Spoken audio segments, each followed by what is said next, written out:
suis Nicole Brier, mais je me sens que ce nom, pour certains, évoque autre chose peut-être que le milieu du handicap.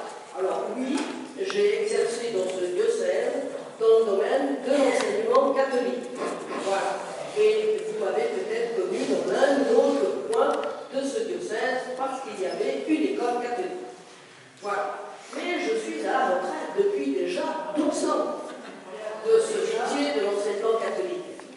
Et pendant 10 ans, j'ai soigné maman à domicile. Donc là, j'ai un peu disparu de la circulation. Maman est décédée. Et voilà, je suis devenue disponible et libre. Et le père évêque a eu le bon goût de me demander d'accompagner ce qu'on appelle la pastorale de la santé. Voilà, vous savez tout. Et je suis ravie d'être avec les différents services et mouvements qui composent la pastorale de la santé. C'est bien que tu présentes, c'est bien que voilà, la pastorale de la personne en situation de handicap fait partie d'un service. Et c'est important, un service d'église qui... Et à mes yeux, je suis donc un petit peu toute nouvelle, car ça ne fait que la deuxième année que je suis à la pastorale de la santé, avec la petite remarque tout à fait amusante que l'an dernier, j'ai été malade. Pour commencer dans la parole de la santé, de la pastorale de la santé, j'ai été malade pratiquement 1 an, parce que j'étais tout à fait en panne. Je vais mieux, voilà. Alors je suis ravie d'être avec vous aujourd'hui et je trouve que c'est un monde passionnant et un monde plein de petites fourmis qui s'occupent auprès des autres. Ça vraiment, ça me touche beaucoup. On peut commencer à... C'est toi qui y as dit.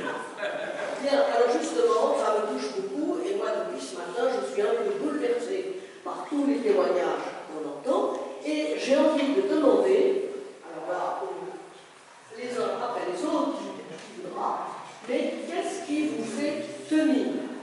Quel est je sais pas, le truc, la conviction, la parole qui vous fait tenir? Qui veut bien répondre? Alors, est-ce que vous voulez bien répondre? Je vois Marie-Paul qui est là.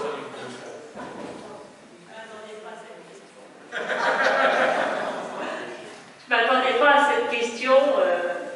Qu'est-ce qui me fait tenir? Bon, mon mari, ma fille d'abord, c'est déjà pas mal. Et puis l'envie l'envie, même en fauteuil, de faire plein de choses. Enfin, ça, c'est la vie, tout simplement. Voilà. Merci beaucoup. Est-ce que quelqu'un veut compléter?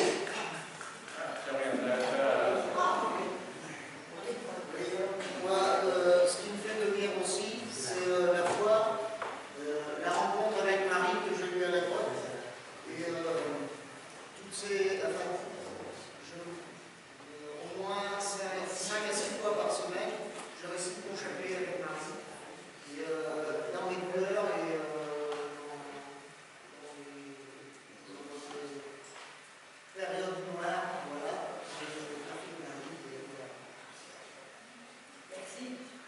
Moi, ce qui m'a fait tenir, c'est tous les gens qui s'occupaient de moi, comme bien dit beaucoup de gens, dont ma mère qui est décédée malheureusement. Mais si c'est la foi et la parole de Dieu, le langage, j'écris pas mal, enfin, j'essaie d'écrire la poésie. Et là, j'ai une poésie, j'en écris et j'en lis. J'en lis devant même des publics, tout. Et non, mais c'est la parole de Dieu, quoi, la fréquentation de la louange de Dieu et de Jésus.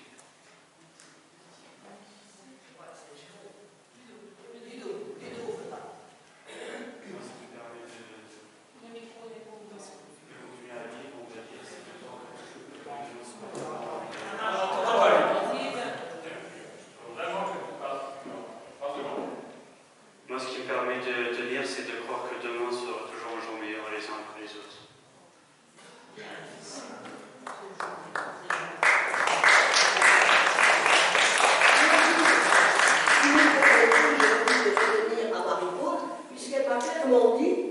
que la question que je lui posais, ce n'était pas celle-là qu'elle attendait. Alors j'ai envie de dire, qu'est-ce qu'elle attendait?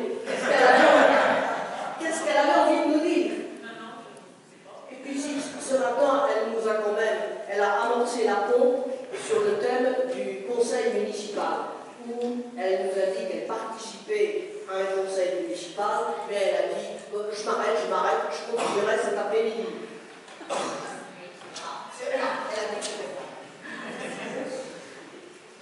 Ben, c'est le 3e mandat que je fais, donc si ça ne me plaisait pas, j'aurais arrêté depuis longtemps. Non, ça me plaît beaucoup et c'est aussi, maintenant que je suis adjointe, c'est le sentiment d'être utile pour les autres, d'apporter sa pierre et puis ben, des petites choses concrètes, pouvoir renseigner les gens, pouvoir être là à leur côté, essayer de répondre à leurs demandes, voilà, tout ça. Et puis essayer de rendre les choses un peu plus accessibles. Ça, c'est toujours le nerf de la guerre. Voilà. Moi, j'ai la chance d'habiter une commune qui soit plutôt accessible, mais bon, il y a encore des petites choses à faire. Et je crois que bon, on est beaucoup dans ce sens-là. Moi, je te soutiendrai parce que moi aussi, je suis conseiller municipal et c'est vrai que dans les conseils municipaux, les personnes communes, ça permet de faire réveiller un petit peu les gens, de voir que des fois les lieux sont pas accessibles et que se sentent un petit peu obligés d'évoluer dans leur travail.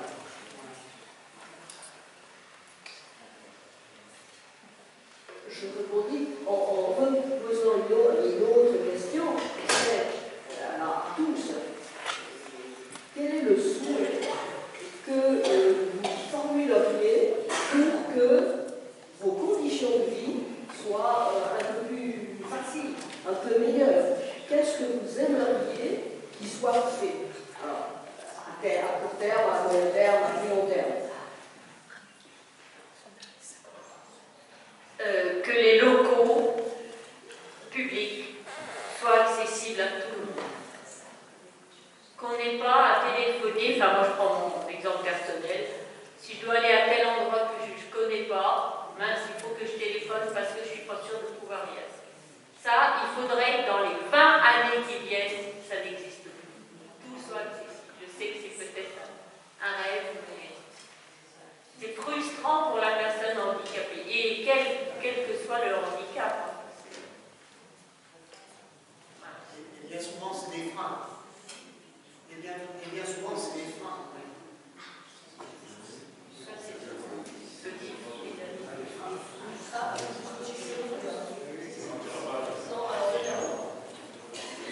Je pense que la société vous apporte, c'est-à-dire que dans la société, on nous dit souvent la personne handicapée est loin de la décision. Je pense que ceux qui font partie de la conseil municipal ou ceux qui font partie de qui sont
bien, les assemblées, la participation aux instances de l'Église. Je serais presque curieuse, je ne sais pas si je peux oser, y a-t-il beaucoup de personnes en situation de handicap dans les équipes de AP, par exemple? C'est peut-être une bonne question. Bon, je me sens un peu visée. Non, on est venu me chercher pour faire partie d'une EAP. Et c'est moi qui ai refusé parce que j'avais trop de choses. Tant que je suis en conseil municipal, c'est non. Mais justement, je réfléchis à l'après. Donc, comme on est venu me chercher, je n'ai pas fermé la porte. Voilà. C'est donc une possibilité. Et c'est vrai qu'il n'y a pas beaucoup d'handicapés dans les EAP, c'est vrai.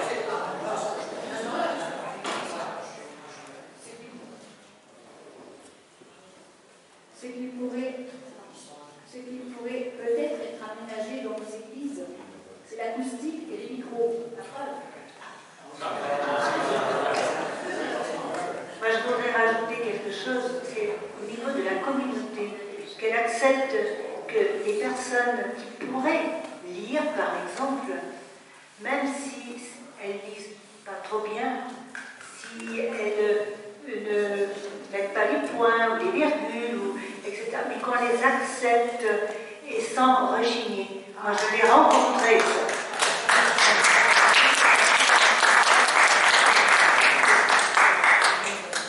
Ça me concernait, mais je n'ai pas également direct de ce problème. Je cultive.